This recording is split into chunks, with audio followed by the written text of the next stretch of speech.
So I dumped it out. You can see it came out pretty evenly. There's nice bubbles in it. Some people pop the bubbles, I don't mind them. This all came out really nice. And I wasn't recording, but I used this rice flour, brown rice flour, to layer the counter. And it just sticks less than flour, I guess, and it doesn't add a lot of flour to this mix. So this is just one of those things that I've read about and listened to videos on.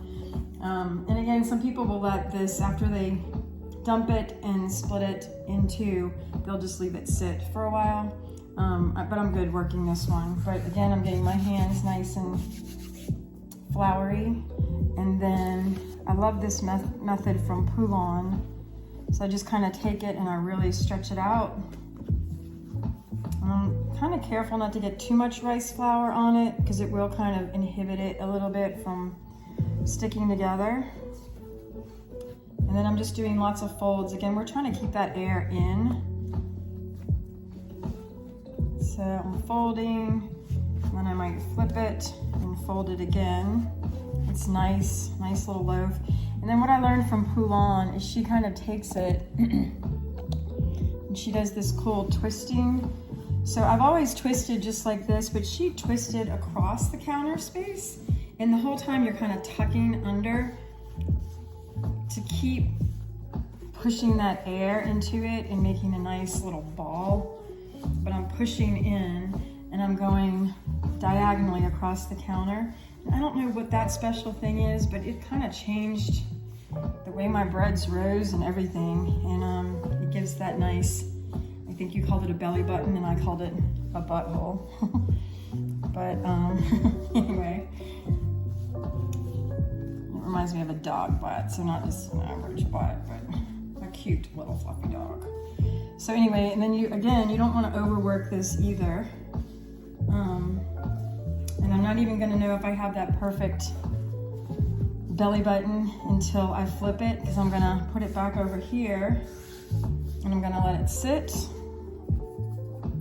And then I'm going to work this one. So I need a little bit more rice flour.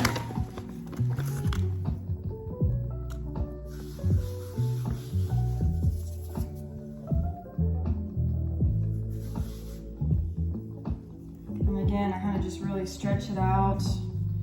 And all of this is telling me, just because it's so workable, that you did a really good job stretching and folding after you pinched and pulled. So,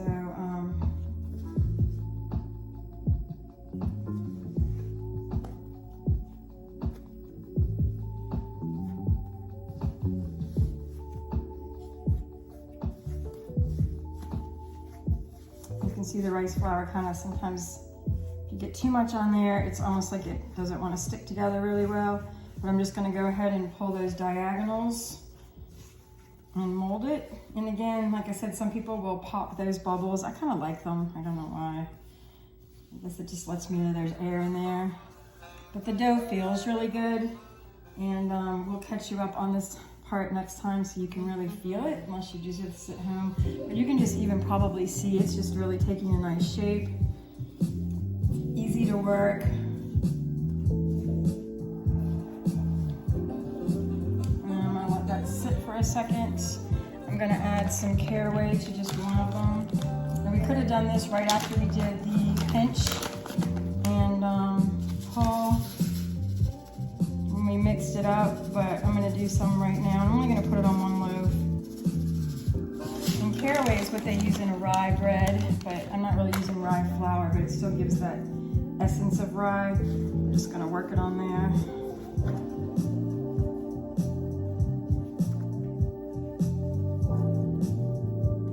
And then I'm just going to turn it in just a little bit more, because I noticed my belly button wasn't so great. Falling off, but that's okay.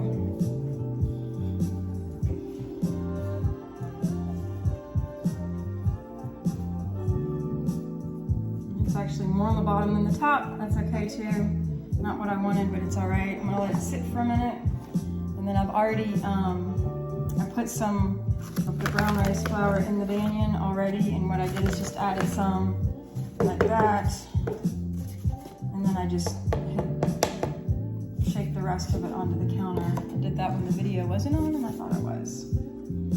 And this one's probably ready. It doesn't really matter which one I put it in. You flip it upside down, so I don't have a great little belly button or whatever, but I can see that it's kind of swirled out, and my hypothesis is this will be just fine. And the same here, a little bit more so, but still it's going to be really right there. But caraway is going to be on the bottom, so that'll be interesting. And then what I do is I take each one, put it in a plastic bag, and seal it. And this will go in the fridge overnight, and I'll pop it up because it'll rise a little bit. So it goes in the fridge, and then I will bake this probably around 10 o'clock tomorrow. And I will start by putting both of my pots in the oven at, I think, 450. I use this Dutch oven and then this little one. This is not as easy to manipulate because it doesn't have good handles, but it's cute. It's from Germany.